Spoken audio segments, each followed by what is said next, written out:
assez vite, mais comme ça je vous montre. Et puis surtout, on a la vidéo pour le refaire.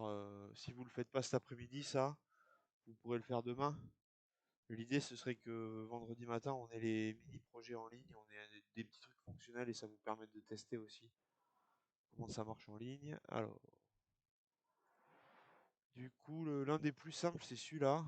Je vais vous mettre l'adresse, hop, sur, sur le Trello.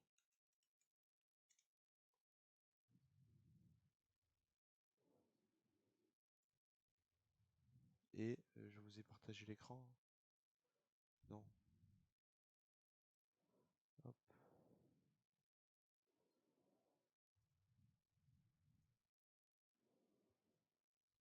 Voilà. Donc, sur le Trello.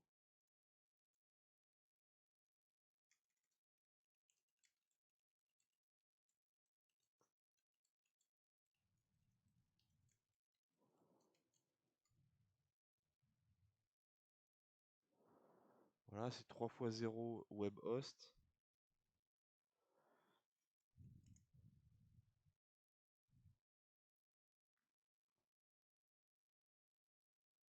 Et là-dessus, vous avez un hébergement gratuit avec PHP ici et MySQL. Et du coup, ça vous permet de déployer vos petits projets avec des bases de données, de déployer des WordPress pour faire des tests, etc. Sachant qu'à terme, le plus rapidement possible, il faut que vous ayez votre nom de domaine. Ce sera la même chose, mais en payant et en un peu, un peu mieux avec un peu plus de possibilités. Voilà. Donc, je vais m'enregistrer gratuitement. Je m'enregistre avec mon compte Google.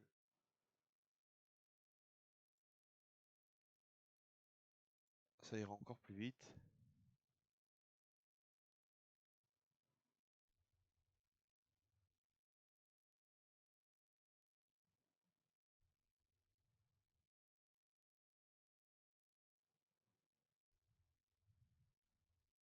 Ok, et on va suivre ça pour voir.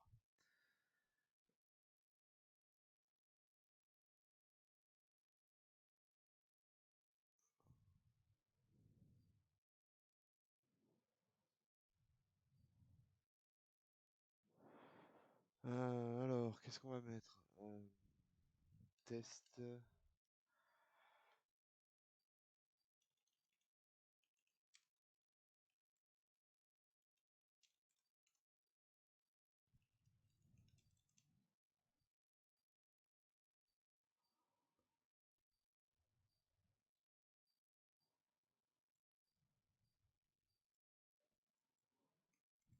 On va générer un, c'est pas grave.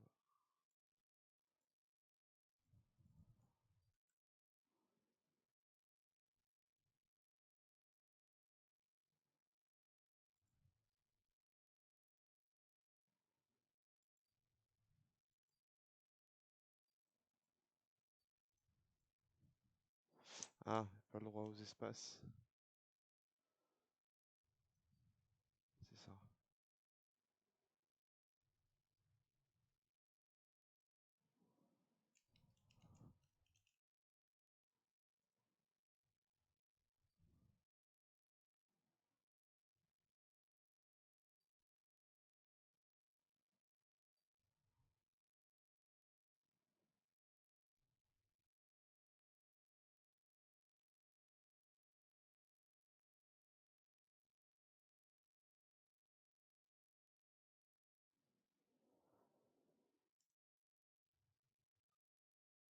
Voilà, et là, il me demande si je veux uploader mon site. Upload your site. Et on arrive sur ça. Donc, je vais vous montrer ça. Je vous remontrerai, je vous avais montré FileZilla. Voilà. Du coup, il est allé avec les étapes de création entre guillemets du débutant, on verra après comment on peut le faire un peu plus à la main. Il est allé me générer ce projet-là. Donc, je peux accéder à certains détails, gérer le site, etc. Et vu que pour l'instant il n'y a rien dessus, il m'a ouvert un FTP, File Transfer Protocol, enfin un système FTP qui va me permettre d'uploader ici des fichiers.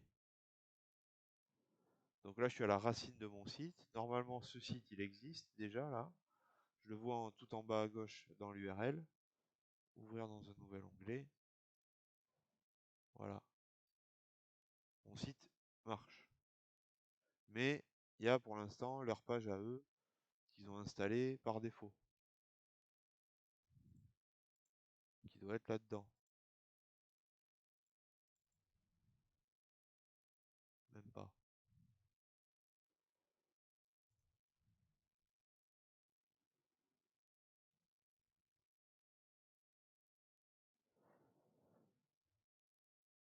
Donc nous, ce qu'on va faire, avant d'aller faire un truc en PHP, on va juste faire un fichier HTML et on va l'envoyer dedans pour voir. On va le mettre. Hop.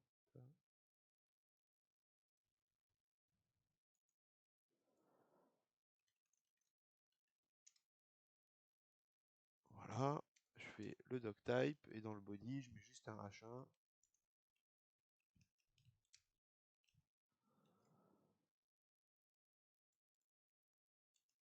Voilà.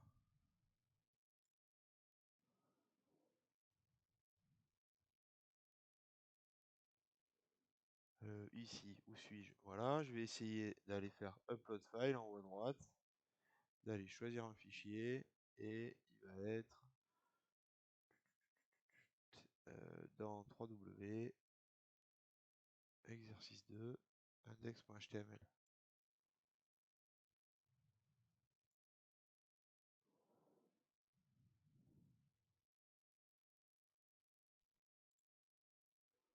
Voilà, sur cette page-là, peut-être on a notre fichier qui s'affiche. Donc c'était le bon dossier.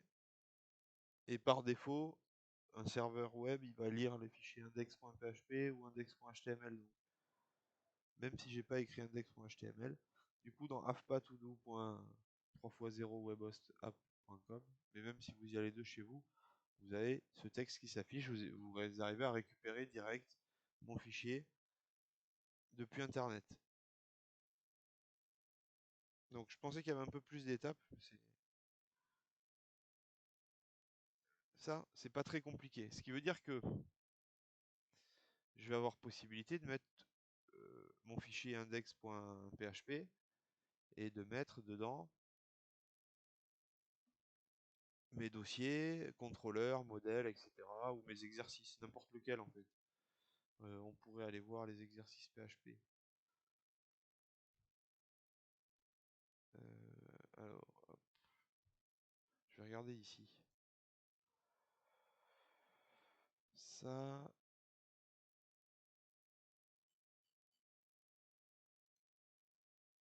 c'est bizarre, je pensais qu'on avait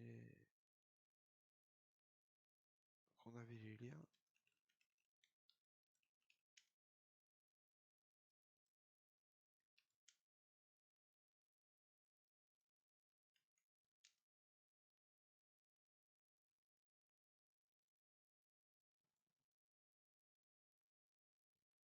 Ou alors je l'ai sur l'autre PC.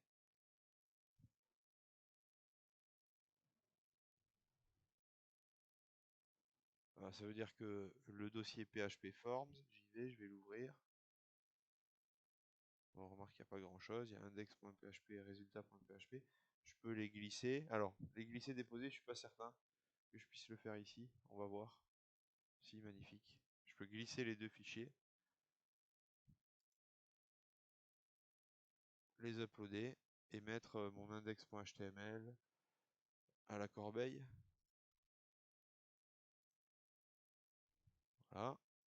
Du coup, maintenant, chez vous aussi, si vous faites F5, vous avez le fichier avec les tables de multiplication qui s'affichent. Donc le PHP fonctionne dessus.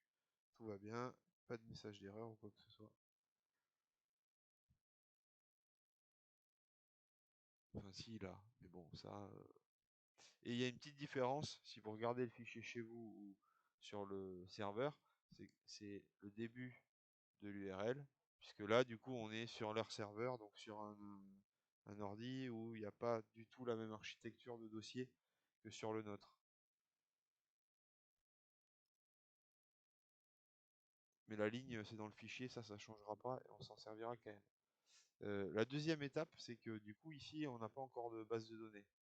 Donc, il va falloir, sur le projet, créer une base de données. Je vais essayer d'aller voir sur le bouton Manage Website au milieu. Voilà. Donc ça m'ouvre une sorte de tableau de bord. Et dans les outils à gauche, j'ai Database Manager qui va me permettre de gérer mes bases de données. Je fais une nouvelle base de données.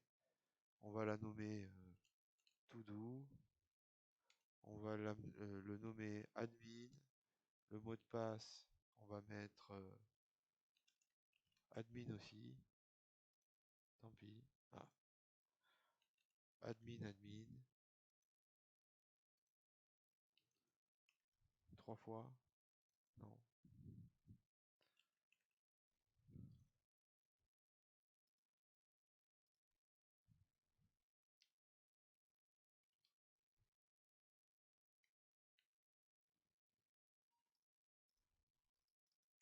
Ok, on va le copier.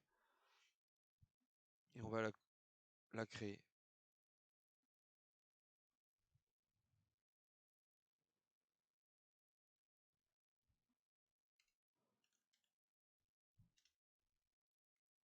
Je me note le mot de passe ici. Pas très loin. Voilà. Du coup, il est en train de me créer la base de données. Donc, ce que je vais faire, c'est que dans le gestionnaire ici, je vais supprimer ces fichiers-là. On va mettre un autre projet dedans. Je les ai toujours sur mon ordi. Ils sont plus sur le serveur. Maintenant, si j'y vais, ça marche plus. Ça remet l'adresse de base. Et je vais essayer d'aller mettre mon exercice PHP SQL2, l'un des derniers qu'on a fait.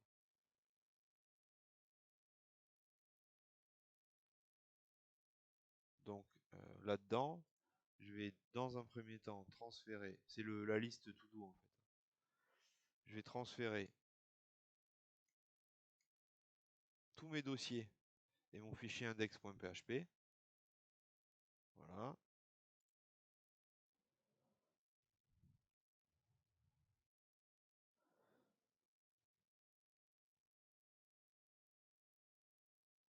Et j'aurai tout le projet dessus.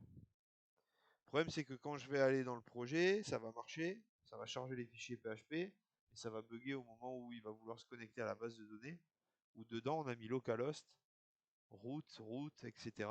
Et là, ça va pas marcher ça. Et en plus de ça, pour l'instant, sur le serveur, il n'y a pas la base de données. Donc, ce qu'on va faire, c'est que là-dedans, on va aller gérer la base de données et on va lui mettre les infos de nos listes to-do. Quand je déplie le manage, là, j'ai phpMyAdmin, ça tombe bien. Donc je clique dessus et je tombe sur un phpMyAdmin.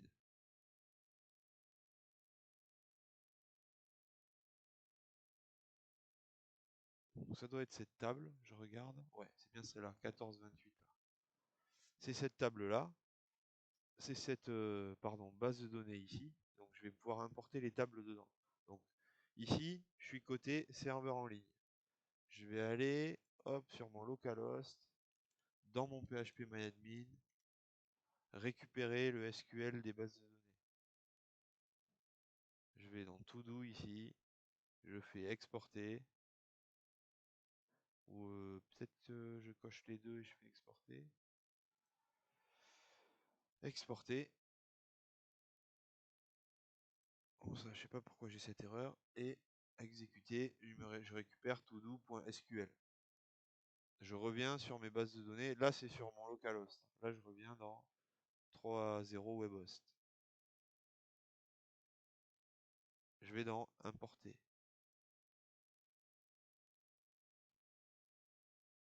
Je vais choisir un fichier. Il est là, ça doit être le même. Pas sûr.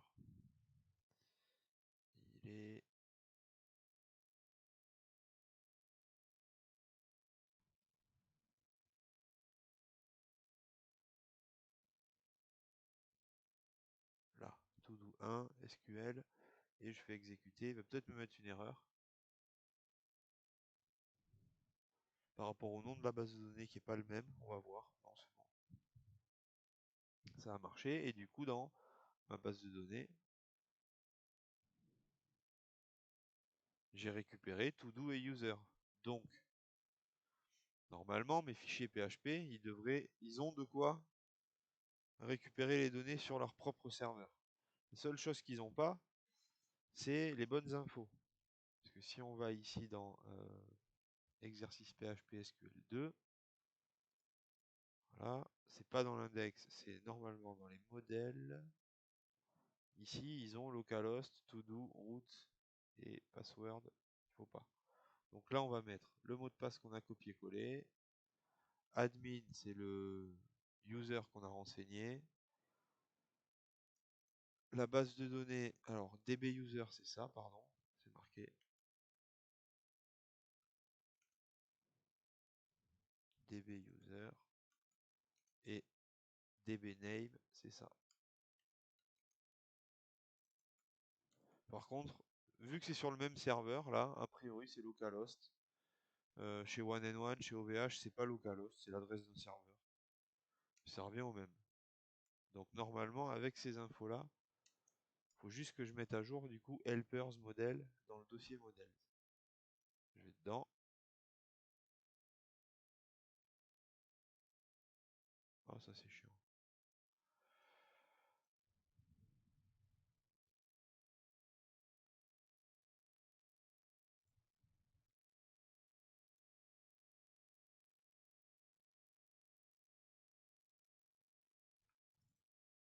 Voilà. Et je remets à jour helpers model.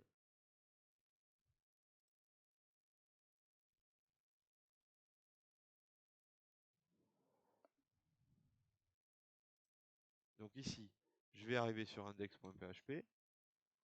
Ça va marcher. Il va aller chercher mes include, etc. Ça va marcher.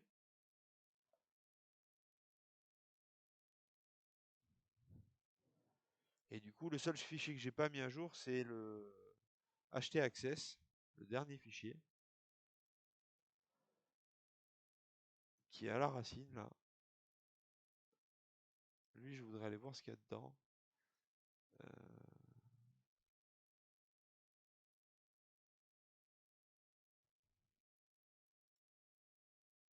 ok. Bon. Du coup, on va peut-être remettre nous notre contenu du fichier htaccess là-dedans et on va sauvegarder. On peut aussi, il faut faire gaffe, mais on peut aussi éditer les fichiers directement en ligne. Donc on va récupérer tout ça.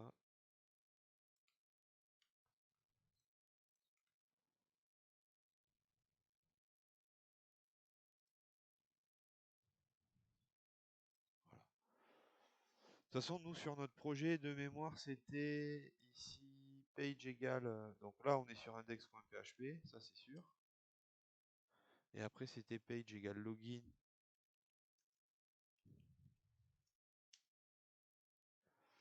On avait page égale exercice 1, je crois. Faut aller voir en fait ça dans les routes qu'on avait créées. Page égale exercice.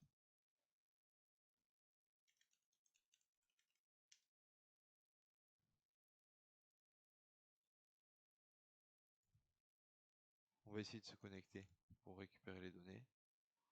Euh,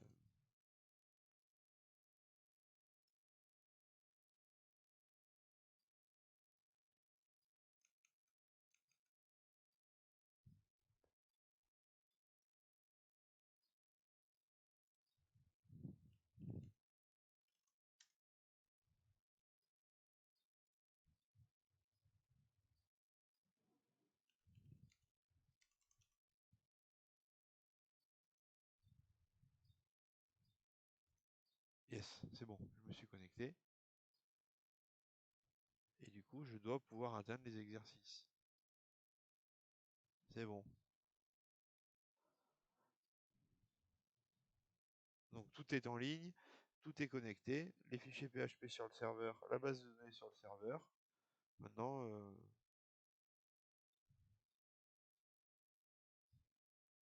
la prochaine étape, ça serait, parce qu'on verra demain, c'est de tout mettre en place pour sauvegarder sur GitHub et pour, si nécessaire, faire des mises à jour sur le FTP, puisque là, les bases de données, on l'a paramétré à la main, on l'a importé à la main. Ça, c'est pas le mieux à utiliser. En fait, ici, dans File Manager, on va pouvoir configurer ici, voilà, on va pouvoir configurer l'upload depuis un logiciel. Donc, on va utiliser FileZilla. Sur FileZilla, on va en haut à gauche, ici, configurer un nouveau site qu'on va mettre avec un titre. Et j'ai plus qu'à connecter les infos ici pour l'avoir tout le temps enregistré sur mon ordi. Pas besoin d'aller se connecter sur Google Chrome, etc. Donc les infos, c'est l'adresse de l'hôte, serveur sur lequel on se connecte, l'identifiant et le mot de passe qui est le même que mon site web, c'est-à-dire celui que j'ai copié-collé tout à l'heure et que donc je vais pas pouvoir retrouver direct. J'arrive.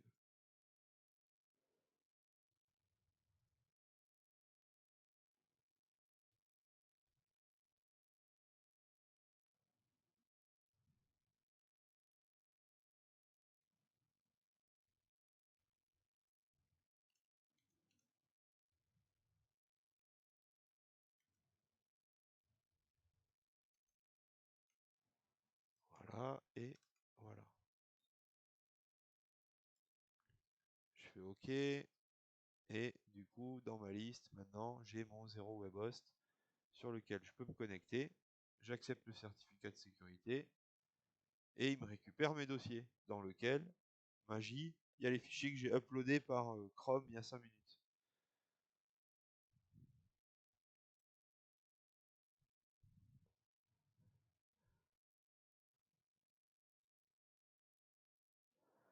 Voilà, du coup, même processus pour vous. Il y en a pour vraiment une petite demi-heure. Allez, 1 heure à tout casser si vraiment vous voulez être sûr de vous. Il y a normalement, je vais vous le retrouver, les tutos sur le site de WebHost pour utiliser leur service et pour faire les mises en ligne. Et dès que vous serez un peu en avance, ou dès que on fera des révisions qui seront inutiles, là-dessus, vous pouvez vous entraîner aussi à développer des sites en WordPress. Parce qu'on peut déployer un WordPress dessus, ça marchera tout aussi bien. Après, de toute façon, vous aurez vos noms de domaine, donc vous pourrez faire des essais sur vos noms de domaine à vous. Là, on peut pas, par exemple, on peut pas faire de sous-domaine. Mais là-dessus, dans public HTML, vu qu'on arrive dans public HTML, en fait, on arrive sur cette adresse-là. Have-pas-to-do, voilà, sans l'exercice. On peut très bien se permettre de faire plusieurs dossiers. On va faire un dossier projet to-do. Voilà. Je mets tous mes fichiers dedans.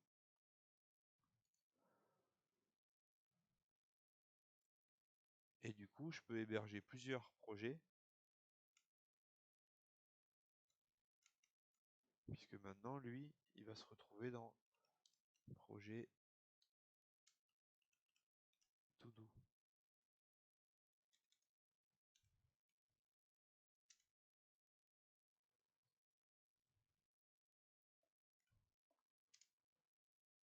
Voilà.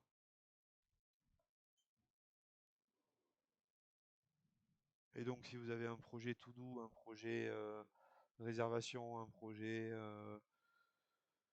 MVC, orienté objet, table de multiplication, vous pouvez faire plein de dossiers.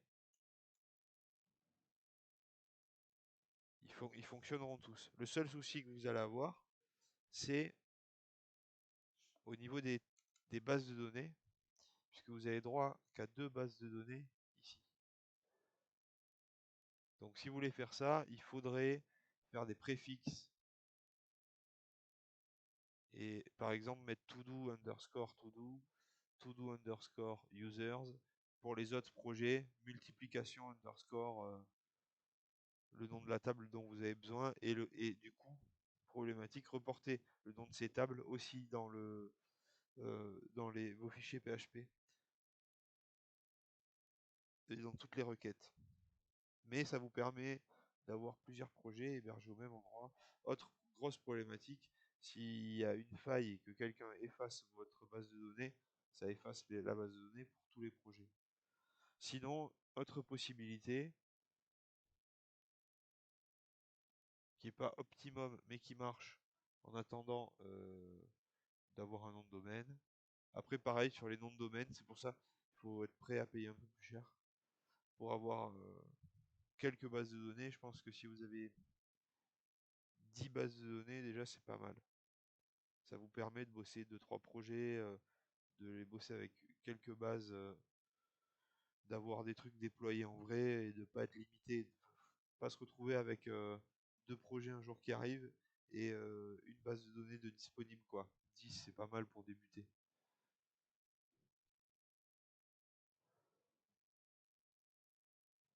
Donc l'autre possibilité c'est de se recréer un compte gratuit, mais du coup ça fera une autre URL. Tout sera pas au même endroit. C'est pas terrible, mais bon, vous pouvez créer plusieurs comptes gratuits sur le webhost en modifiant le point dans votre adresse Gmail par exemple. Voilà du coup pour la mise en ligne. Une fois que vous avez fait tout ça, bah, du coup, à part vous reconnecter au site pour gérer les bases de données sur le site avec PHPMyAdmin, vous avez votre logiciel FTP ici, et donc vous pouvez tout envoyer, tout mettre à jour direct là-dessus. Attention, je l'avais déjà dit, sur les serveurs, il n'y a pas de corbeille. Ce qui est supprimé est définitivement supprimé. Voilà, on peut rajouter peut-être le fichier robot.txt. Donc fichier robot.txt, il se crée à la racine du site. Je vais vous en trouver un, on va en mettre un.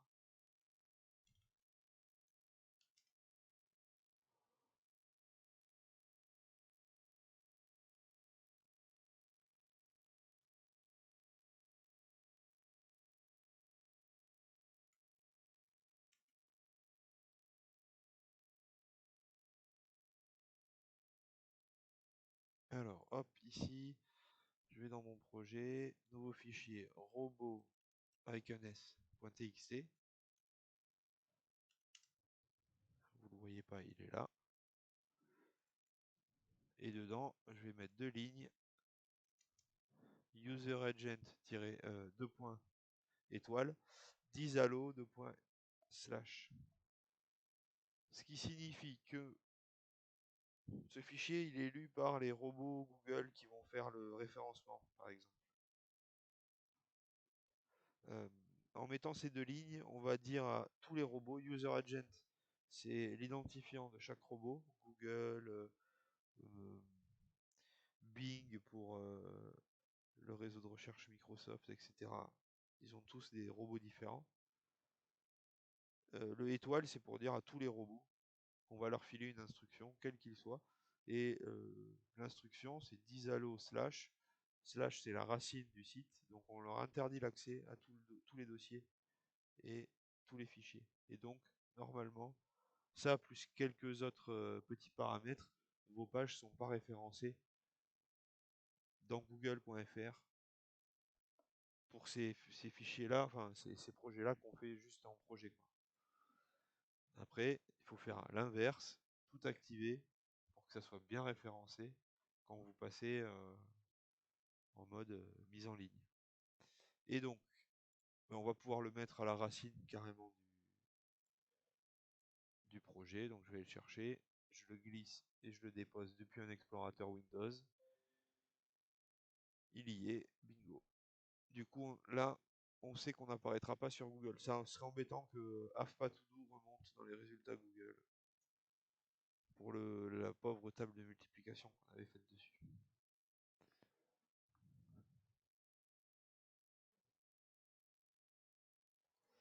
Voilà, je coupe la vidéo, j'envoie juste, tiens d'ailleurs la table de multiplication j'ai enlevé, du coup je vais la remettre.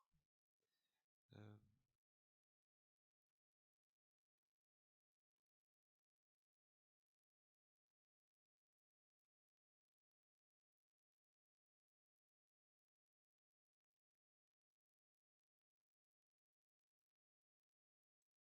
voilà, donc là j'ai mis index.php à la racine. Si on va à la racine, on a la table de multiplication. Et si on va dans le projet To-Do, on lance l'index du projet To-Do qui fonctionne avec son htaccess qui est là.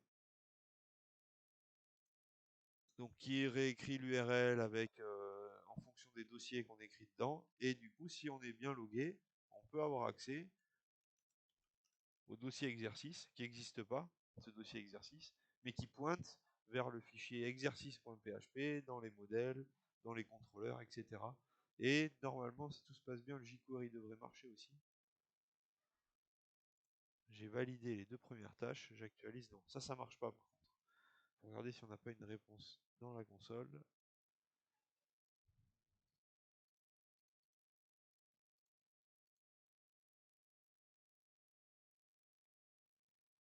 Mais oui, parce qu'on avait changé les URL. Je crois qu'on avait modifié quelques trucs là-dessus. Est-ce que ça marche? Non plus. Non, c'est parce qu'on avait fait des modifs. On avait tout passé dans un modèle. Et on n'avait peut-être pas traité tout le jQuery. Bon, voilà. En tout cas, tout est en ligne. La connexion marche, le chargement des pages, la récupération des données marche. Ouais, il y a encore des petits trucs à traiter, mais ça, c'est quand on avait tout compilé sur la même page. Je coupe la vidéo et puis je vais la mettre en ligne.